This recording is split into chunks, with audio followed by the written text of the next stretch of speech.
Quit living as if the purpose of life is to arrive safely at death. Run to the roar. Go after a dream that's destined to fail without divine intervention. Stop pointing out problems. Become part of the solution.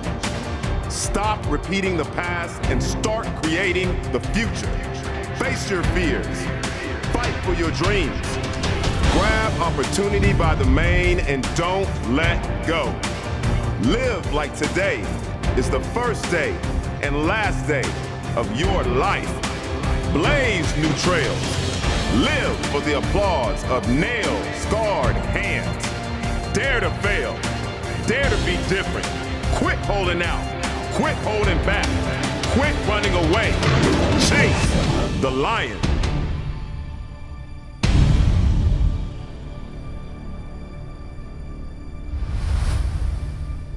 God honors brave prayers, and brave prayers honor God. And sometimes the bravest prayer you can pray is the prayer you've prayed 100 times that God hasn't answered. It's the prayer that you can barely believe God for. For me, one of those prayers was asking God to heal my asthma. And it was brave because I'd prayed that prayer hundreds of times over 40 years. My earliest memory is an asthma attack. I woke up in the middle of the night and my dad took me to the emergency room. That routine was repeated night after night until I finally got an inhaler. Over the next 40 years, there weren't 40 days that I didn't take a puff.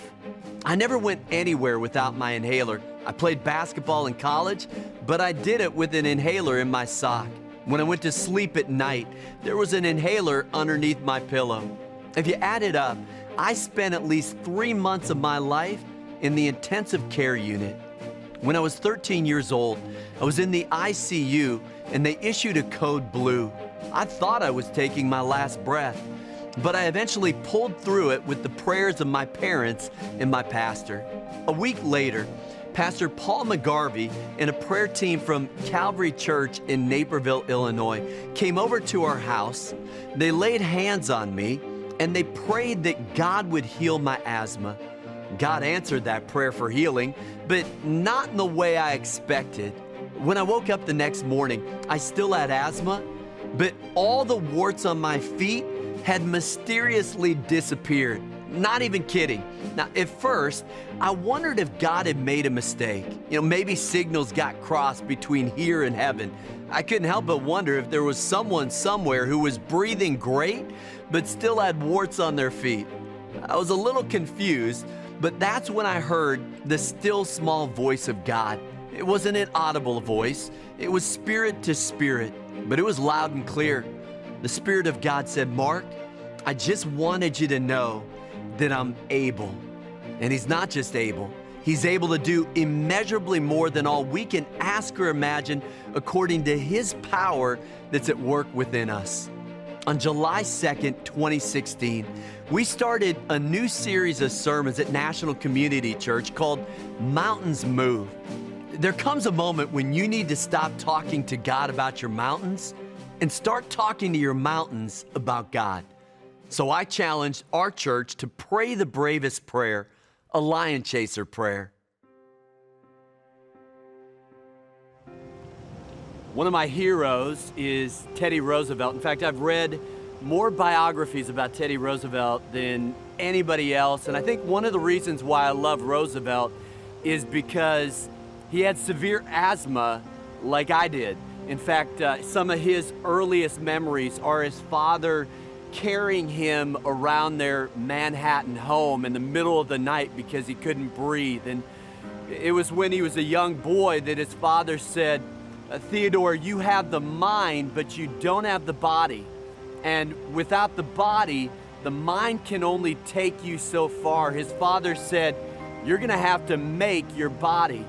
And that's what Roosevelt decided to do. You think about all that he did. I mean, a man's man. But the reality is he was a 100-pound weakling. But day after day, week after week, month after month, he started working out in the gym that his father built on the second level of their home. And it took years, but he eventually remade his body. I kind of feel like that with this training. In fact, when I run, one of the things I do is I typically run the Mount Vernon Trail out to Roosevelt Island, and I tap Roosevelt's toe because I think it's my way of tipping my cap to one of the people that's inspired me. One of my mantras is do hard things. You got to push your limits. You know what I found? It's when I feel like I've done something that's killing me that makes me come to life. And that's really what this marathon has been about. I have a theory. Anybody can do anything if they work hard enough, long enough, and smart enough. Now, I know that there are some genetic limits athletically. You know, if you're 5 foot tall, you're probably not going to play in the NBA. But I really believe we're all capable of far more than we imagine if we're willing to work hard enough for it. Honestly, the marathon is about me doing something that I couldn't have done a few years ago. And, you know, if the Lord hadn't healed my asthma, I wouldn't even be trying. And then add to that 6 knee surgeries, and I'm not a distance runner. But you know what? In some ways, this is about just proving to myself that it's something I can do, and by doing that, maybe proving to some other people that they're capable of doing more than they think.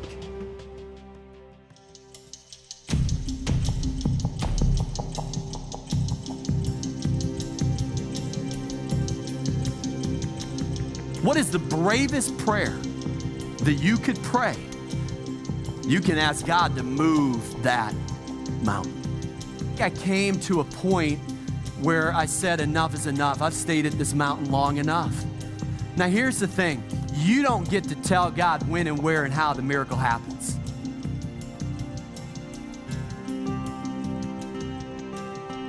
But there are moments where you can step out in faith and believe God again. I don't know why so many times it seems like that prayer for healing has gone unanswered, but a switch flipped 50 days ago. I want you to know I haven't taken my inhaler between then and now. That's 50 days.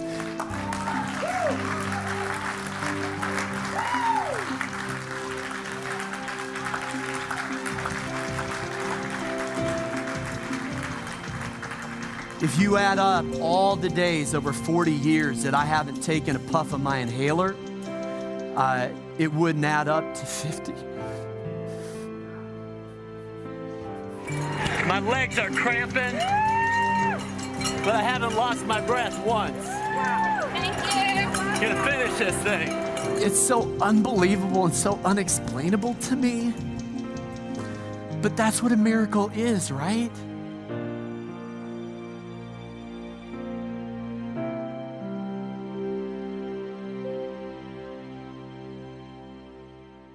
Let me say a few things about that testimony. First of all, it's not about the marathon, it's about the miracle. And if God did it for me, I believe He can do it for you. That marathon, one of the hardest things I've ever done, and that's why I did it.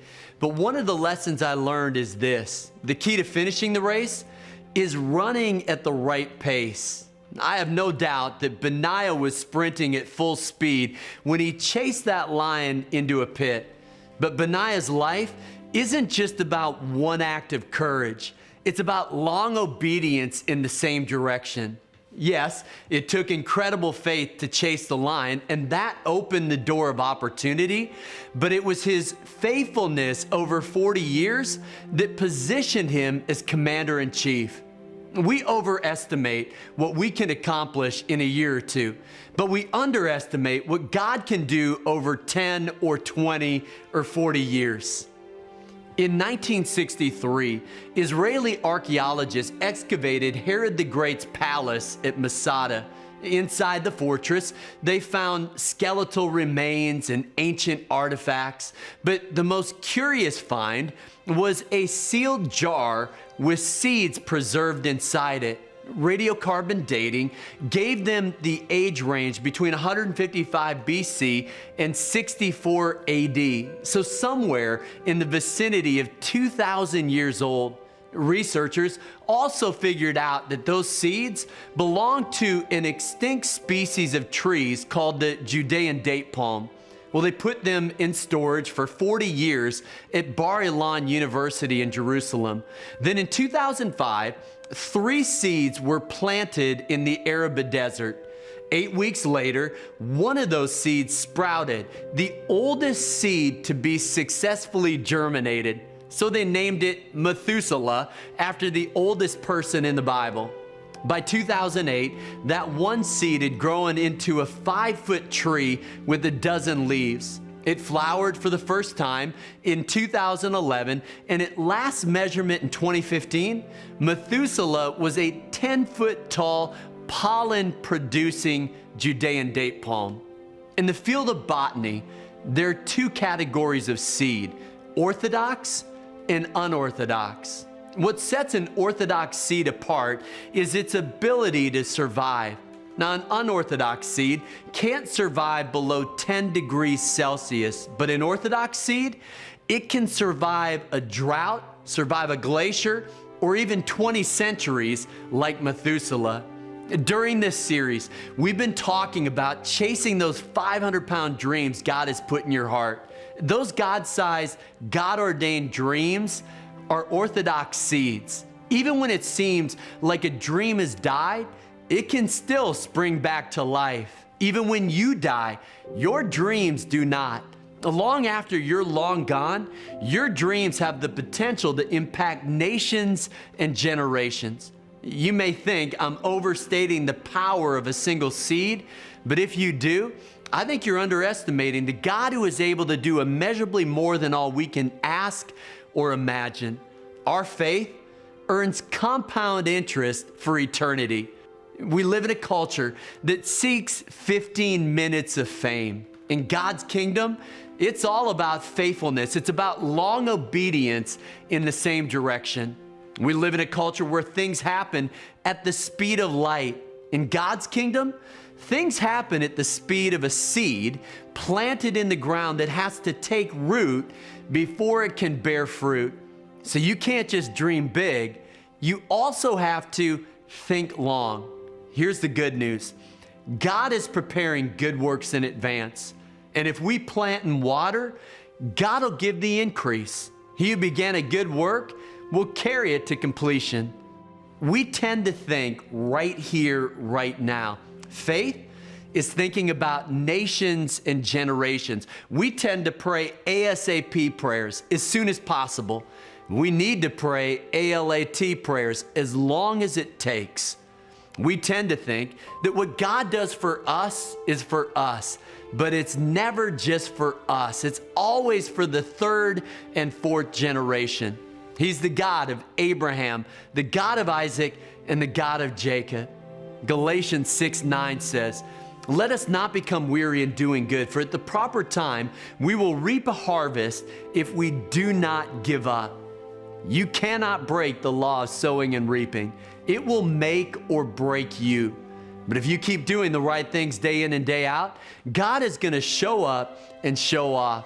Now, I can't tell you when or where or how, but you can live with a holy anticipation because the best is yet to come. Far too often, we doubt our dreams and delay our destinies. Chase the Lion helps you understand why life's greatest fulfillment comes from living in your divine purpose. And you'll discover what happens when you fearlessly chase after your God-sized dream. With grit and gusto, New York Times best-selling author Mark Batterson delivers a bold message to everyone with a big dream. To thank you for your gift of $25 or more in support of the worldwide outreaches of TBN, we'll send you your very own copy of the book Chase the Lion. And for your gift of $75 or more, we'll also include 2 additional books by Pastor Mark, In a Pit with a Lion on a Snowy Day, and his latest book, Whisper, How to Hear the Voice of God, where Pastor Mark will introduce you to the 7 love languages of God and how he speaks to us through them, each one unique and entirely divine. Right now, you can begin the journey that takes you from your God-given dream into your God-ordained destiny. Hear him, follow him, run to the roar. Call or go online right now to share a gift and request these powerful resources from Pastor Mark Batterson.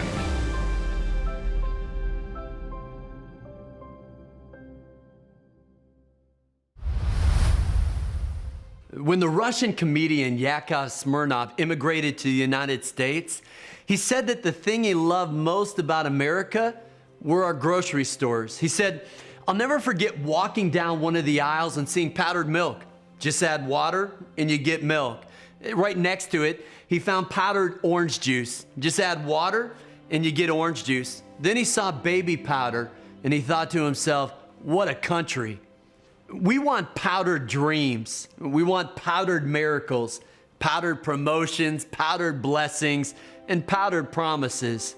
But it doesn't work that way in God's kingdom. In my experience, God-ordained dreams usually take longer than original estimates. But if you keep doing the right thing day in, day out, God is eventually going to show up and show off. The key in God's kingdom is long obedience in the same direction. Abraham, he had to wait 25 years for a son, but God delivered on that promise. Joseph had to wait 13 years for his promotion, but God used him to save 2 nations. Moses, he had to wait 40 years for a second chance, but God used him to deliver Israel out of Egypt.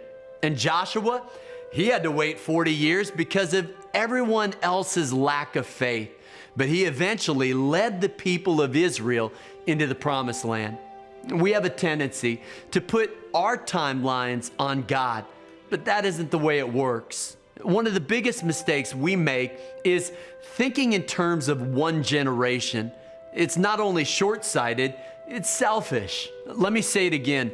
We think that what God does for us is for us, and it is, but it isn't. It's also for the 3rd and 4th generation. Let me tell you why I write books. It's because I know next to nothing about my great-grandparents. I'd like to pass on my faith to my great-grandchildren. I want them to know what I believed, what I was willing to die for, the convictions that I live for. That's why I write. Books to me are time capsules to the 3rd generation. And if anyone else wants to read them in the interim, that's great. In their book titled Decisive, authors Dan and Chip Heath talk about 4 villains of decision making. One of them is called narrow framing. It's making myopic decisions that are short-sighted. It's failing to consider the full context or all of the factors. It's missing the forest for the trees. One of the biggest mistakes we make is thinking in terms of time instead of thinking in terms of eternity. Oswald Chambers said, "Sometimes it looks like God is missing the mark because we're too short-sighted to see what he's aiming for." We need to make decisions today that will make a difference 100 years from now. Narrow framing is thinking small instead of dreaming big. Listen, one way we fall short of God's glory is small dreams. Show me the size of your dream, and I'll show you the size of your God. If your dream doesn't scare you, it's too small. You're narrow framing. On September 9, 1965, James Stockdale was flying a mission over North Vietnam. His plane was struck by enemy fire. He ejected, parachuted into a small village where he was beaten and taken prisoner. Stockdale would spend the next 7.5 years in the infamous Hanoi Hilton. As a senior naval officer, Stockdale was routinely tortured, denied medical treatment, and spent day after day in a windowless concrete cell that was 3 feet by 9 feet. How do you survive those circumstances? How do you survive 7.5 years of hell on earth? Well, in his book, Good to Great, Jim Collins turned Stockdale's story into a principle that he calls the Stockdale paradox. James Stockdale said, "I never lost faith in the end of the story." And I love that, and I believe that. That may be one of the best definitions of hope I've ever heard. Hope is never losing faith in the end of the story. We don't believe in happily ever after. We believe in something even better, happily forever after. We believe that the best is yet to come. Stockdale said, I never doubted not only that I would get out, but also that I would prevail in the end. I want you to hear this. He said, and turn the experience into the defining event of my life, which in retrospect, I would not trade. Now here's what's interesting. Jim Collins asked James Stockdale, who didn't make it out and why? And Stockdale said, it was the optimist. Now that doesn't make sense at first, but Stockdale explained. He said, the optimist thought, we'll be released by Christmas. Christmas would come and go. We'll be released by Easter. Easter would come and go. We'll be released by Thanksgiving. Thanksgiving would come and go. Stockdale said they died of a broken heart. Now here's the Stockdale paradox. He said, you must never confuse faith that you will prevail in the end, which you can never afford to lose, with the discipline to confront the most brutal facts of your current reality, whatever they might be. The Stockdale paradox is unwavering faith, come hell or high water, but it's coupled with confronting the brutal facts. Now, I see that same duality in the words of Jesus. He said, in this world, you will have trouble. In other words, confront the brutal facts. But the sentence doesn't end there. Jesus says, take heart, I have overcome the world. Acts 2:39 says, this promise is for you and your children and for all who are far off. What's true of the promise in Acts 2:39 is true of every promise in Scripture. There is no statute of limitations, chronological or geographical. The promise is for you. And it's not just for you, it's for the second generation, your children. It's for nations and generations, all who are far off. When King David died, his kingdom was in jeopardy. There had been several coups d'etats during his 40-year reign, and there were several more when Solomon assumed the throne. The first threat was posed by Solomon's older brother, Adonijah. A second threat was posed by a Benedict Arnold named Joab. In both instances, it was Benaiah, David's longtime bodyguard, that King Solomon commissioned to take care of it. Benaiah was the linchpin between two generations and two kingdoms. It was Benaiah's bravery chasing the lion, among other heroics, that opened the door of opportunity to become King David's bodyguard. But it was loyalty that opened the door to David's inner circle. I can't predict what will earn you the promotion you want, but it won't happen without selfless loyalty. If you want it for the wrong reasons, you're not ready. Until you can selflessly invest yourself in someone else's dream, you're not ready for your own. Now let me zoom out. One of the greatest miracles in the Bible is Elijah's showdown with the 500 prophets of Baal. Mount Carmel was the high point of his prophetic career, but the turning point was a subtle shift in focus that happened during a season of depression. God told Elijah to anoint a successor. He said, go return on your way to the wilderness of Damascus, and when you arrive, anoint Hazael as king over Syria. Also, you shall anoint Jehu, the son of Nimshi, as king over Israel, and Elisha, the son of Shaphat of Abel Maholah, you shall anoint as prophet in your place. Who are you anointing? Who are you setting up for success? Who is your Hazael, your Jehu, your Elisha? The true measure of Elijah's success wasn't the 14 miracles that he performed. I think it was the 28 miracles that Elisha performed after him. Simply put, success is succession. That's how our dreams outlive us. They live on in the second generation dreams that we inspire. And it's no coincidence that Elisha performed twice as many miracles. God had given him a double portion of Elijah's spirit. Let me close with this. Several decades ago, a survey was done of 50 people over the age of 95. They were asked one question: if you had your life to do over again, what would you do differently? Well, they gave lots of different answers, but three things emerged as a consensus among them. They said we would risk more, we would reflect more, and we would do more things that live on after we die. C.T. Studd, the famous cricket player turned missionary, may have said it best. He said, "Only one life will soon be passed. Only what's done for Christ will last." The greatest tragedy at the end of our lives will be the prayers that go unanswered because they went unasked. And the greatest regret will be the inaction regrets. In other words, the lions we did not chase, the risks we didn't take, the sacrifices that we did not make. Jesus didn't die on the cross to keep us safe. He died to make us dangerous. The will of God is not an insurance plan. It's a dangerous plan. So quit living as if the purpose of life is to arrive safely at death. Quit running away from what you're afraid of and run to the roar. Chase the Lion is more than a book, more than a series.